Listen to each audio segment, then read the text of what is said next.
Assalamualaikum warahmatullahi wabarakatuh. Saudara-saudara, pembicaraan kita kali ini akan membahas analisis kesalahan berbahasa. Pada pertemuan sebelumnya kita telah membahas teori analisis kesalahan. Pada minggu ini kita akan berfokus atau secara spesifik membicarakan analisis kesalahan berbahasa. Ada banyak hal yang akan kita bahas, tentunya secara praktik lebih banyak, sebagai gambaran apa yang harus saudara-saudara kuasai dalam mempraktikkan analisis kesalahan berbahasa di dalam pembelajaran bahasa. Saudara-saudara, kita telah pahami bahwa analisis kesalahan berbahasa merupakan sebuah prosedur kerja. Disebut prosedur karena terdiri atas langkah-langkah kerja, mulai dari menentukan sampel sampai dengan mengevaluasi kesalahan. Nah, kesalahan yang dimaksud dalam konteks ini adalah hal-hal yang menyimpang di dalam produk berbahasa seseorang, baik tulis maupun lisan. Selain itu kita juga harus memahami mengapa kita harus mencari kesalahan. Tujuannya apa? Secara teoretis setidaknya ada 3 sebab mengapa kita harus mencari kesalahan berbahasa. Yang secara garis besar terdiri atas pertama, identifikasi tingkat kemampuan siswa dalam belajar bahasa. Yang kedua adalah umpan balik bagi guru dalam kaitannya dengan strategi pembelajaran, dan yang ketiga adalah formula pembelajaran bahasa bagi linguis dalam konteks linguistik terapan. Mari kita bahas satu persatu. Yang pertama adalah mengidentifikasi tingkat kemampuan siswa dalam belajar bahasa.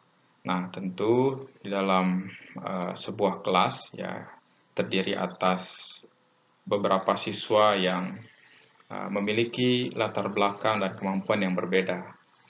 Oleh karena itu, pendekatan-pendekatan yang dilakukan oleh seorang guru sebaiknya menyesuaikan dengan tingkat kompetensi siswa. Nah, dengan seorang guru bisa melakukan analisis kesalahan berbahasa sampai dengan tahapan mengevaluasi kesalahan berbahasa, tentu tingkat kemampuan siswa yang tengah diajarnya itu akan dapat ditentukan. Nah, dari penentuan itulah seorang guru nanti akan memilih pendekatan yang seperti apa yang sesuai dengan masing-masing tingkat kompetensi atau kemampuan siswa tersebut. Oleh karena itu, sangat penting seorang guru menguasai analisis kesalahan berbahasa, baik secara teoretis maupun praktik. Yang kedua, umpan balik bagi guru dalam kaitannya dengan strategi pembelajaran. Nah, pada pertemuan sebelumnya kita telah bahas bagaimana lingkaran analisis kesalahan yang pada ujungnya itu kembali ke bagaimana seorang guru maupun peneliti memformulasikan atau menyusun strategi pembelajaran berdasarkan hasil-hasil analisis kesalahan berbahasa.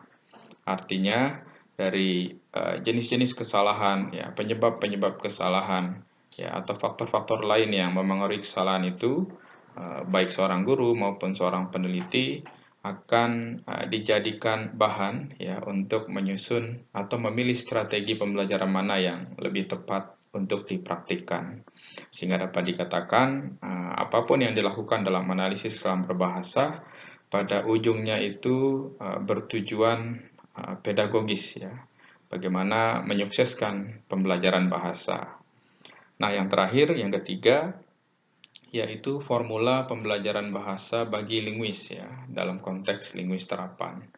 Tidak hanya bagi guru, pada pengertiannya tadi disebutkan seorang peneliti Jadi peneliti yang biasanya seorang linguis atau ahli bahasa juga bergelut di bidang ini untuk bisa memformulasikan hal-hal yang dibutuhkan secara teoritis ya, yang murni linguistik untuk bisa diterapkan di dalam pembelajaran bahasa. Nah, itulah yang tergolong ke dalam linguistik terapan. Oleh karena itu, analisis kesalahan berbahasa sekali lagi tidak hanya harus dilakukan oleh seorang guru, tetapi juga akan dimanfaatkan oleh seorang linguis dalam rangka menguatkan teori-teori dalam linguistik terapan yang pada praktiknya nanti bisa dimanfaatkan di dalam pembelajaran bahasa.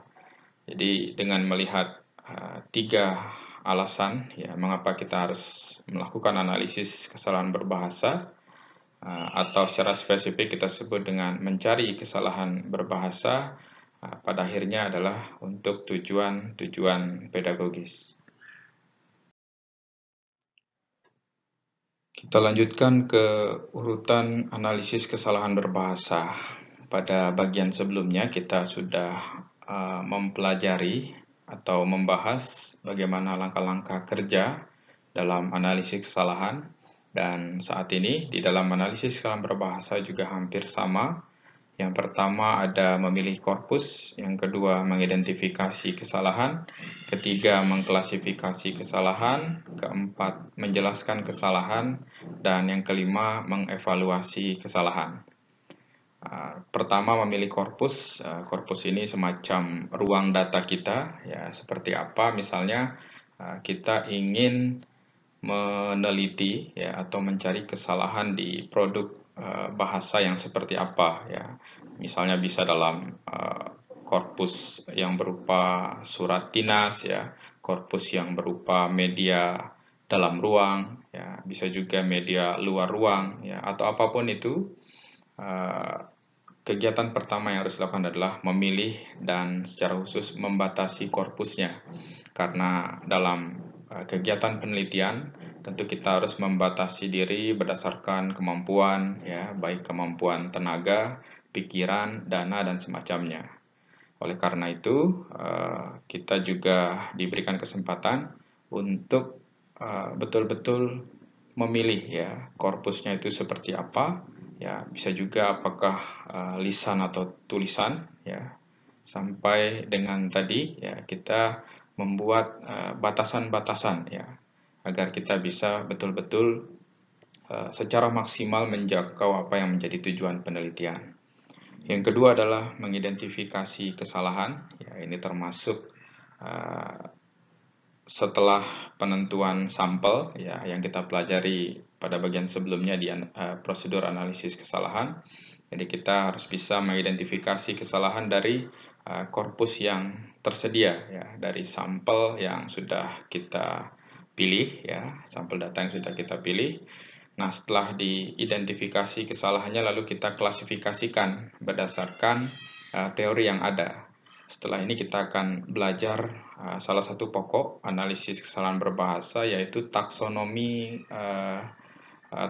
kesalahan berbahasanya. Ya, itu ada 4. Misalnya salah satunya nanti akan ada taksonomi kategori linguistik. Nah, pada bagian ketiga ini, ya, yaitu mengklasifikasi kesalahan, hal-hal atau kesalahan-kesalahan yang sudah diidentifikasi pada kegiatan yang kedua itu diklasifikasikan berdasarkan taksonomi yang ada secara teoretis. Selanjutnya, setelah diklasifikasikan, ya, hal yang harus kita lakukan dalam analisis kesalahan berbahasa adalah menjelaskan kesalahan.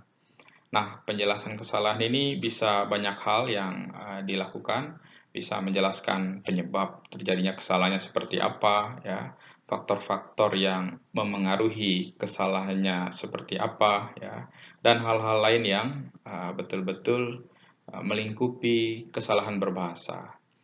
Pada bagian akhir yaitu mengevaluasi kesalahan, kita melihat ya atau menentukan taraf keseriusan kesalahan itu. Ya, yang sebelumnya juga sudah kita pelajari, tentu yang paling serius kita harus lebih banyak memfokuskan perhatian pada hal tersebut atau pada kesalahan itu. Ya, pada hal-hal yang tidak terlalu serius, ya tidak juga kita juga tidak mungkin akan menghindarinya, ya, tetapi juga harus diberikan perhatian ya terhadapnya. Nah, pada Salindia ini, saudara-saudara, ada 5 urutan ya atau langkah kerja atau prosedur kerja yang harus dilakukan di dalam analisis kesalahan berbahasa yang pada waktunya nanti akan saudara-saudara lakukan ya secara praktik di bagian setelah ujian tengah semester. Saudara-saudara, sebelum ke hal pokok ya, ke taksonomi kategori linguistik, kita bahas sedikit mengenai faktor kesalahan berbahasa. Di sini ada 6 faktor yang harus kita pahami. Yang pertama adalah faktor manusia, ya, yang kemarin kita bahas 2 istilah, yaitu ada kompetensi dan performansi. Yang kompetensi ini berarti kemampuan seseorang ya atau manusia itu dalam menguasai kaidah bahasanya atau sistem-sistem bahasanya ya, atau bisa kita sebut sistem linguistiknya. Sedangkan performansi adalah bagaimana dia memanfaatkan sistem linguistik itu atau kaidah-kaidah itu dalam praktik memproduksi ya, ujaran ya, atau ketika sedang melakukan kegiatan berkomunikasi. Singkatnya dalam kegiatan berbahasa. Jadi kompetensi ini lebih ke soal pengetahuannya, yang performansi ini lebih ke soal bagaimana performa bahasanya ya ketika bahasa itu diujarkan. Nah, yang menjadi pokok di sini adalah faktor kesalahan yang dari manusia itu sendiri ya. Jadi kita sebagai penutur bisa saja salah ya, salahnya itu bisa dari kemampuan kita atau kompetensi kita, kemampuan berbahasa kita secara sistem ya, pengetahuan kaidah tadi, atau kemampuan kita dalam mengujarkan bahasa tersebut atau performa bahasanya. Yang kedua adalah interferensi. Nah, ini yang sering kita ulangi dari pembahasan analisis kontrastif, yaitu interferensi bahasa pertama ke bahasa kedua. Nah, ini kita tidak perlu bahas lebih jauh ya, karena sudah sering kita bicarakan ya. Yang ketiga adalah sistem pembelajaran bahasa. Nah, ini tadi ya, produk akhir dari kegiatan analisis kesalahan berbahasa. Misinya atau tujuannya adalah bagaimana menyempurnakan sistem pembelajarannya ya, atau strategi pembelajarannya, kurikulumnya, sehingga bisa dihasilkan pembelajaran bahasa yang efektif, efisien, dan berdaya guna. Nah, oleh karena itu jika sistem pembelajaran atau strategi pembelajarannya salah, ya tentu hasilnya juga akan ikut salah. Oleh karena itu, sistem pembelajaran bahasa menjadi salah satu faktor kesalahan berbahasa. Yang keempat adalah usia pembelajar atau siswanya ya, usia siswa. Kita tahu dalam teori belajar bahasa, ya perkembangan kognitif ya baik fisik ya dan hal-hal lainnya itu sangat memengaruhi kemampuan seseorang dalam memperoleh bahasa ya atau belajar bahasa, sehingga ini akan berpengaruh, tentu akan berbeda bagaimana kesalahan berbahasa yang terjadi ketika seseorang belajar bahasa itu masih dalam usia muda dan kesalahan berbahasa yang terjadi ketika seseorang itu ketika belajar bahasa itu sudah dalam usia yang tidak muda. Sehingga usia pembelajar menjadi atau juga menjadi salah satu faktor kesalahan berbahasa. Yang kelima adalah situasi sosiolinguistik. Kita juga sudah bahas ya, hal yang menyebabkan interferensi adalah situasi kedwibahasaan. Nah, situasi kedwibahasaan ini tentu merupakan bagian dari situasi sosiolinguistik. Ya, ini belum hal-hal lain ya, atau variabel-variabel lain dalam sosiolinguistik yang karena perbedaan sosial itu tentu memengaruhi kesalahan di dalam berbahasa. Ya. Yang terakhir adalah faktor kebiasaan. Nah, faktor kebiasaan ini agak unik ya.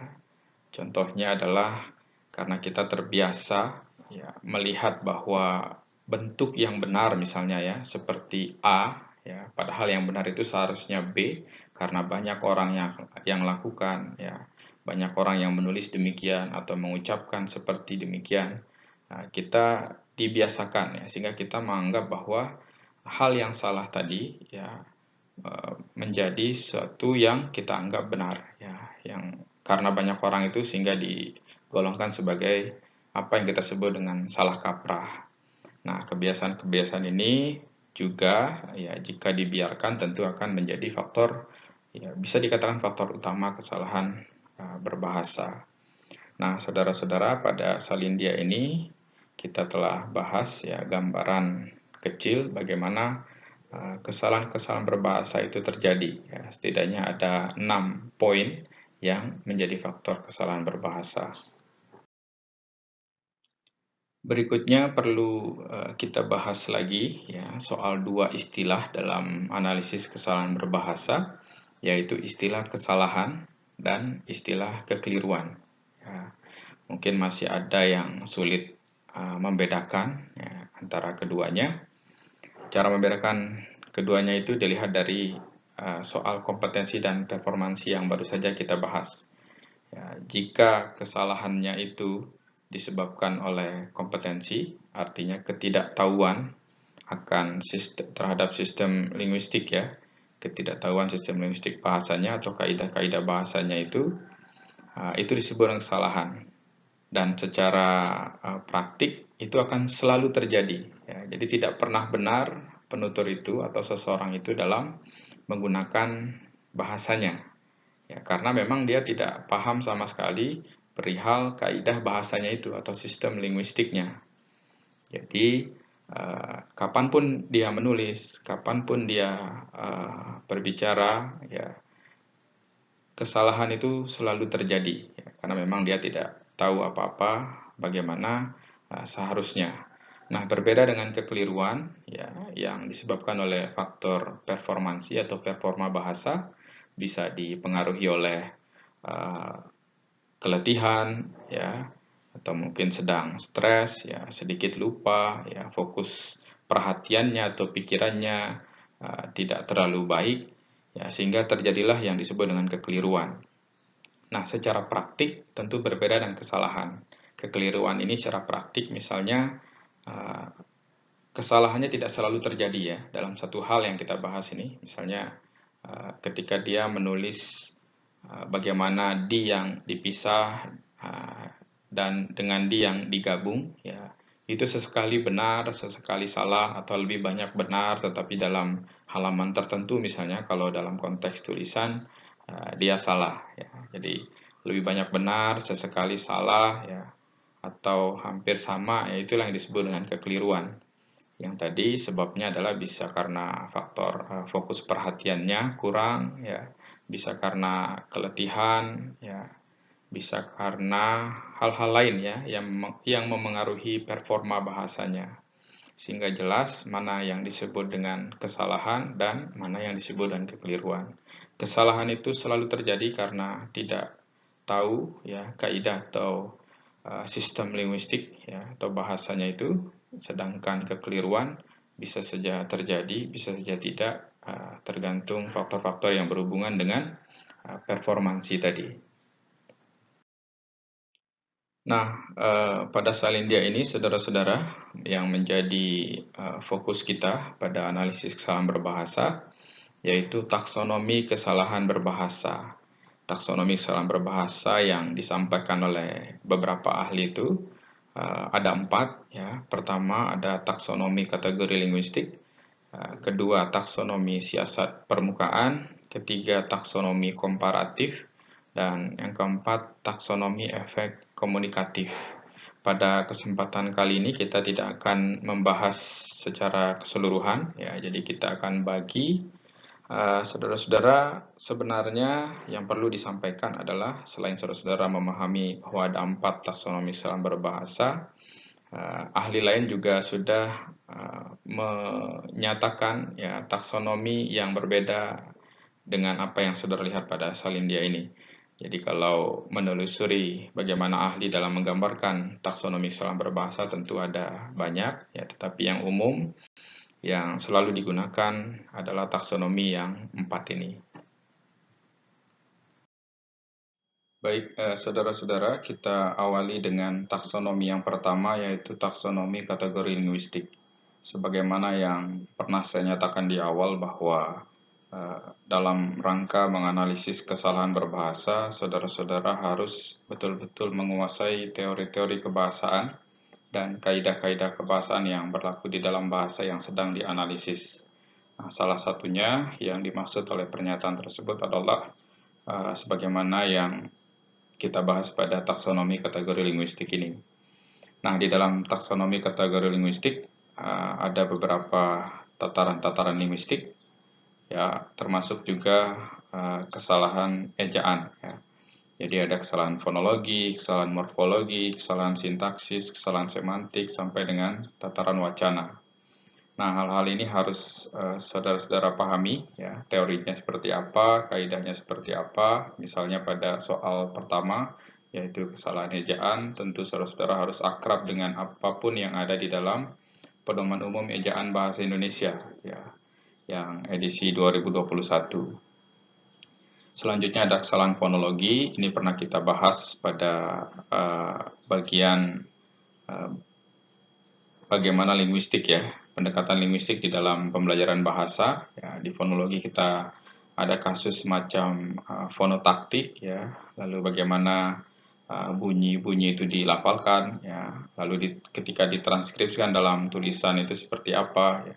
Itu nanti akan kita bahas di kesalahan fonologi. Berikutnya kesalahan morfologi juga sama, ya, aspek-aspek morfofonemik yang biasanya banyak orang salah, ya, belum terlalu akrab dengan kaidah-kaidah morfofonemik, termasuk bagaimana penggunaan afiksasi yang benar, ya, karena bahasa Indonesia sebagaimana kita ketahui merupakan bahasa yang aglutinatif, banyak afiks, ya, sehingga kita meskipun sebagai penutur jati bahasa Indonesia belum tentu bisa menggunakan afiks itu sesuai dengan ketentuannya. Berikutnya ada kesalahan sintaksis. Ya, kemarin kita pernah bahas soal fungsi, ya, sesuatu yang sederhana di dalam sintaksis, tapi banyak juga orang yang salah. Ya. Berikutnya ada ketransitifan, ya, termasuk juga konjungsi atau konjungtor. Kesalahan semantik juga demikian. Ya, nanti kita akan pelajari bagaimana pilihan kata, ya, juga soal mengatasi kasus-kasus yang berupa ambiguitas, ya, sampai dengan kesalahan wacana tentang kesatuan ide, ya, bagaimana kohesi, koherensi. Nah, hal-hal inilah yang ada di taksonomi kategori linguistik. Memang terlihat terhimpun dalam sebuah selindia yang singkat, tetapi dalam praktiknya, saudara-saudara, sebagaimana hukum awal tadi yang menyatakan bahwa kita harus betul-betul menguasai teori-teori kebahasaan dan kaidah-kaidah kebahasaan yang berlaku di bahasa yang sedang kita analisis untuk bisa kita vonis bahwa baik tulisan maupun lisan, ya, itu salah, ya. Kita bisa identifikasi kesalahannya. Nah, saudara-saudara, berikutnya kita ke taksonomi yang kedua, yaitu taksonomi siasat permukaan. Pada salindia ini disajikan ada 4 jenis, ya, taksonomi dalam taksonomi siasat permukaan, yaitu pertama kesalahan penghilangan, yang kedua kesalahan penambahan, yang ketiga kesalahan pembentukan, dan yang keempat kesalahan pengurutan. Nah, di taksonomi ini, ya, yang ada di salindia ini, yang digunakan istilahnya adalah istilah bahasa Indonesia. Kita awali pembahasan yang pertama, yaitu kesalahan penghilangan. Nah, sesuai dengan namanya, penutur bahasa, ya, ketika menggunakan bahasanya selalu atau kadang-kadang menghilangkan hal-hal tertentu yang seharusnya ada. Misalnya di sini dicontohkan ada penghilangan morfem meng, ya, pada kata kerja misalnya yang harusnya ada meng itu dihilangkan. Ya, misalnya juga morfem ber, ya, misalnya seharusnya berkumpul, tetapi yang dipakai hanya kata kumpul, ya, kita kumpul di lapangan misalnya, padahal seharusnya kita berkumpul di lapangan. Begitu pula penghilangan fonem H, ya, fonem H ini selain penghilangan juga nanti ada penambahan. Jadi penutur bahasa Indonesia kadang-kadang terbolak-balik, ya. yang seharusnya ada H itu hanya dihilangkan, misalnya sejarah, ya harusnya H ada, tetapi kadang-kadang kita temukan ada orang yang menulis sejarah dengan sejarah tanpa H. Ya. Berikutnya kesalahan penambahan. Nah, penambahan ini berarti menambahkan sesuatu yang sebetulnya tidak perlu ya. Termasuk penambahan fonem H tadi ya. Kalau tadi di kasus penghilangan, sekarang di kasus penambahan seperti kata silakan misalnya ya. Silakan sudah merupakan bentuk yang baku, namun banyak orang yang masih menulis silahkan ya dengan adanya H.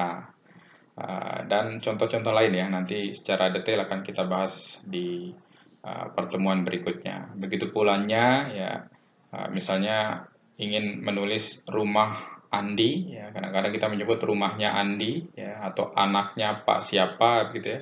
Padahal cukup dengan anaknya Pak siapa, anak Pak siapa, ya. Tidak perlunya ditambahkan di situ. Yang kedua, para hadirin sekalian, ya ini kesalahan penambahan yang harusnya sangat tidak perlu ya.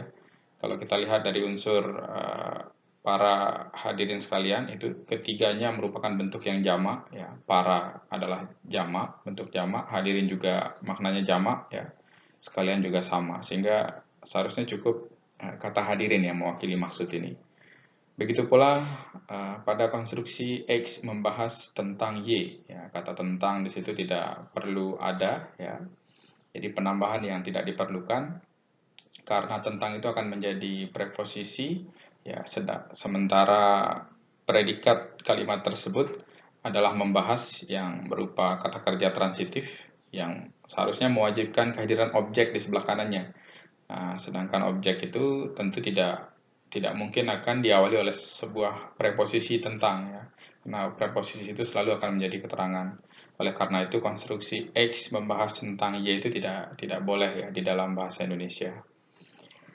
Kemudian yang ketiga yaitu kesalahan pembentukan. Nah, kesalahan pembentukan ini salah satunya adalah kemampuan kita dalam menggunakan afiks ya, misalnya ya di dalam bahasa Indonesia bagaimana membedakan antara morfem afiks i ya dan morfem afiks kan misalnya ya, mana yang harus kita gunakan ya, yang lebih tepat sesuai dengan konteks atau gagasan yang kita maksudkan ya, itu penting sekali ya, termasuk contohkan yang pernah kita bahas ya ketika kata dasar yang diakhiri oleh fonem K misalnya ya, apakah hilang ketika ditambahkan kan di belakangnya. Nah, itu hal-hal yang harus dicatat ya, diperhatikan dalam konteks kesalahan pembentukan. Yang terakhir adalah kesalahan pengurutan. Ya, ini dalam konteks sintaksis juga ya. Misalnya akan membuat kalimat tugas itu Anda dapat kerjakan. Ya, padahal urutan yang benar itu seharusnya tugas itu dapat Anda kerjakan. Nah, itu nanti akan kita bahas di kesalahan-kesalahan sintaksis ya, dan hal-hal lainnya juga secara detail, secara berurutan agar kita dapat pahami ya, ternyata secara teoritis seperti ini dan praktiknya juga harus mengikuti teori atau kaidah yang berlaku di dalam bahasa tersebut. Baiklah, saudara-saudara, pembahasan mengenai analisis kesalahan berbahasa kita cukupkan sampai di sini. Ada beberapa hal yang secara teoritis tadi sudah kita bahas, poin-poinnya. Lalu yang lebih utama adalah perihal taksonomi kesalahan berbahasa. Sampai dengan pertemuan ini kita bahas dua dahulu, yaitu taksonomi kategori linguistik dan taksonomi siasat permukaan, yang masing-masing tadi sudah diberikan contohnya secara sekilas. Nah, taksonomi ini ya sangat penting saudara-saudara pahami. Berikut contoh-contohnya karena kita nanti akan sangat akrab ya secara praktik di pertemuan setelah ujian tengah semester dengan taksonomi-taksonomi ini. Oleh karena itu, saudara-saudara silakan didiskusikan hal-hal yang belum dipahami dengan baik ya pada forum diskusi yang telah disediakan. Saya ucapkan terima kasih atas perhatian saudara-saudara. Mohon maaf jika ada hal-hal yang kurang berkenan. Sampai berjumpa di pertemuan berikutnya. Assalamualaikum warahmatullahi wabarakatuh.